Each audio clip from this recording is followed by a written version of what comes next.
dive into the different topics, let me just go ahead and check my audio real quick. Let me see. Alright, so audio is good. There's been a lot going on in the sports world. First off, Antonio Brown has officially um, asked for a trade. Now, in these last few years, there's always been a lot of friction in this Steelers locker room, and there was always news of certain things getting out, or players doing certain things, or stuff like that. But with the amount of talent they had, with a solid offensive line with Antonio Brown, with Big Ben, Juju, Le'Veon Bell, they got Joe Hayden this year. Even though Le'Veon Bell sat out this year, they were getting solid production from James Conner before he got hurt.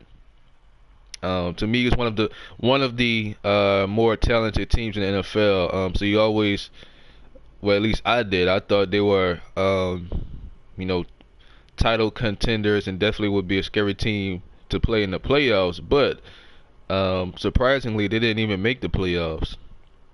I don't know whether that was because there was just too much going on in the locker room and the coach wasn't controlling what was going on, or if the personalities in the locker room was just too much for the coach, or the Le'Veon Bell and Antonio Brown circus acts that they were doing at certain times of the year were just too much of a distraction.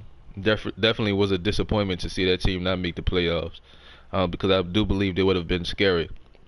Very scary team. But the Steelers, if they do go ahead and go through with this trade, depending on what they get back, it's definitely going to be a big loss for them. Going all the way back to 2013 season, even in 2011, Antonio Brown was averaging about 11,000 yards. Not 11,000, I meant to say 1,000 yards. First season in 2010, he had 167 yards. 2011, he had his first 1,000-yard season. 2012, he had 787 yards. 2013, he had 1,499 yards. 2014, 1,698 yards. 2015, 1,834 yards. 2016, 1,284. 2017, 2018, more 1,000-yard seasons. He averaged about 8 to 10 touchdowns per season. He averaged about almost 100 yards per game. He had a really high catch percentage. Later in his career, he started to see double teams and triple teams, which is why his catch percentage went down a little bit. But it's always hovered anywhere from 60 to 80%.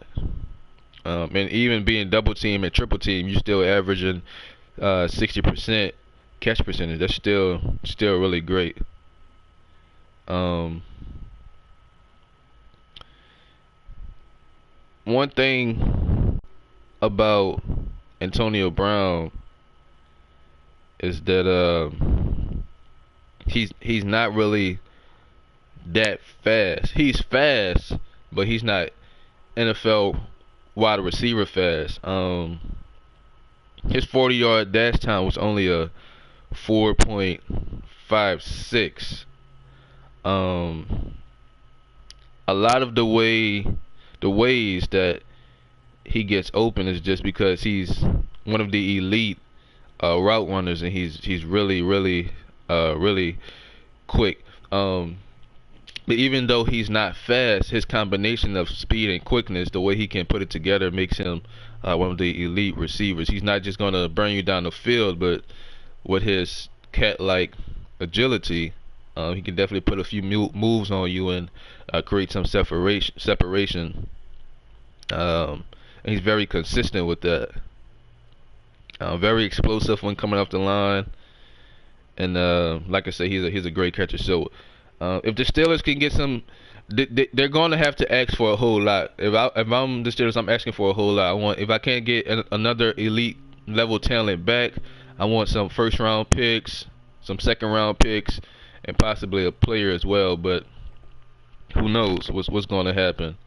But I'm definitely going to keep my eye on that, and it's definitely going to be interesting to see. I'm going to be honest. I kind of like all these trades going on. It makes a lot of excitement in the NBA and the NFL. So I'm definitely excited to see this, and I hope he goes to a great team where he can be a contender and maybe win some championships. That'll be real interesting to see. Um, Something else that happened is that Kareem Hunt got signed to the Browns. Um, Now I'm pretty sure by now, if you're an NFL fan, you know what happened with the whole Kareem Hunt situation. Um, and while I do not agree what he did was right, I believe what he did was wrong and that he should have definitely got kicked out of the NFL, which is what happened. But I do believe people, um, if they show remorse and regret and the ability and want to change, I do believe people deserve second chances. And Kareem Hunt's pretty young. He's only 23 or 24. He was only in his second season before he got kicked out in the NFL. And if he would have not got kicked out, he probably was on his way to his second 1,000-yard rushing season. Looking back at his 2017 season, he had 1,000 yards. In receiving, he had 455 yards. And looking at his 2018 season, he had 824 yards and 378 receiving yards. So he was on par to possibly to increase his yardage from rushing and receiving from the previous year, which would have been great for the Chiefs. But it's definitely going to be a good pickup for the Browns as well. Going back to his combine again, he's not one of those really super fast guys. Kareem Hunt is more of a not really a power back, but he can kind of mix that into his game. He's really, if you give him a solid offensive line, he's good at reading the gaps. He has good vision for a running back. He can run solid routes, for drop-offs. If everything is covered deeper down the field, then he can possibly create you or get you a few extra yards on those second and 8s or third and 5s, or even if you want to go for it on 4th and 5, he can definitely be another playmaker for you on the field. I think it's a solid pickup for the Browns because I don't see Kareem Hunt as one of those guys who's going to, always be in trouble or always do these crazy things. I think he just was in the wrong place at the wrong time and just made a bad decision, which everybody makes bad decisions. So definitely happy to see him get picked up, and I hope he has continues to have a great career in the NFL.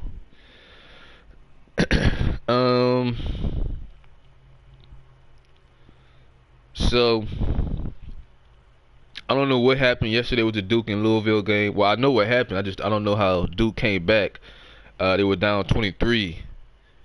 And Louisville's playing solid defense, not letting Duke get what they want. R.J. Barrett was struggling from the field, went 4 for 14. Cam Reddish was 7 for 19.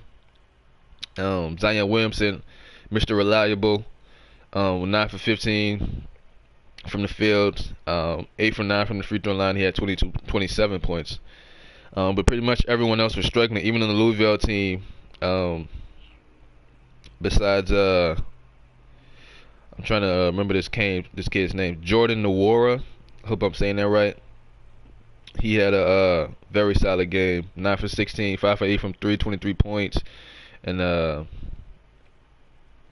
got a little help from Sutton. He had 15 points, 5 for 8 from the field, And their center off the bench, Enoch, 4 for 7 from the field, 2 for 3 from three, and 14 points. But it definitely it wasn't really a offensive showcase for either teams. Duke shot really bad from the field. They shot 36% from the field, 41% from three. 41. Duke shot 36% from the field. Louisville shot 41% from the field as well, and Duke only shot 25% from three. Louisville shot 33% from three. I think what happened was at the end, Duke started playing some better defense, and also Duke started getting to the line. They went 18 to 24 from the free throw line as a team.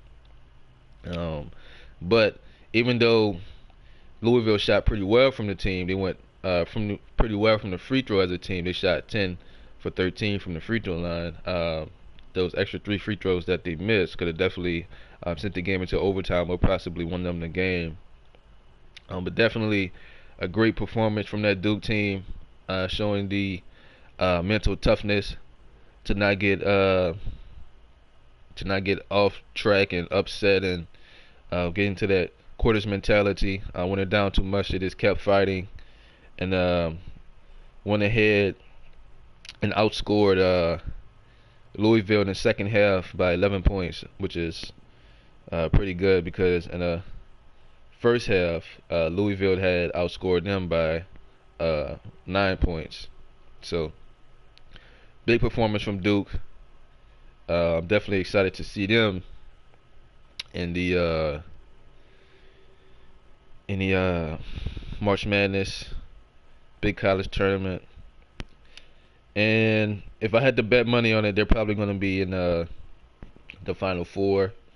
I'm not exactly well. If I had to bet even more money, they probably are going to be in the championship. But you never know with this tournament. Some teams get hot from three and play the best game of their lives, and they go home. They go on to knock off these power teams, these power conference teams. And but we'll see. Moving on. Another thing that happened: Celtics lose to the Sixers. Wait, I'm sorry. Sixers lose to the Celtics. Yeah, the Sixers lost to the Celtics without Kyrie Irving, and while I think it's definitely not a good look for the Sixers, I believe this isn't going to be it has been the norm throughout the regular season, but I do believe that with the new acquisition of Tobias Harris, they're still kind of maybe getting into the flow of things and still trying to fill him out, get him comfortable, learn his game. But it's definitely still not an excuse because the Celtics they're a very deep team, and without Kyrie, they don't really have the star power, so to say, without him. And with Ben Simmons, Joel Embiid, Tobias Harris, and Jimmy Butler, there's definitely no excuse to be losing to the Celtics. But the Celtics played really, really well. Morris had 17 points, 7 to 13 from the field. Jason Tatum, 20 points, 7 to 15 from the field. Al Horford, 9 to 16 from the field on 23 points. Terry Rozier struggled. Marcus Smart struggled, but they did play some solid defense. And Gordon Hayward had one of his better games of this year. 8-11 from the field, 6 to 7 from three for 26 points. Embiid and Tobias Harris had awful nights. Tobias Harris went 4 for 14 from the field, 10 points. Joel Embiid 9 for 22 from the field, 23 points. And surprisingly, Ben was not surprisingly, but you'd think with his inability to shoot, he would struggle against a team like this. But Ben Simmons went 7 for 9 from the field, 16 points. Jimmy Butler 7 to 12, 22 points. Everybody else didn't really, have any any big games or any stats that are really important. Um, but I do think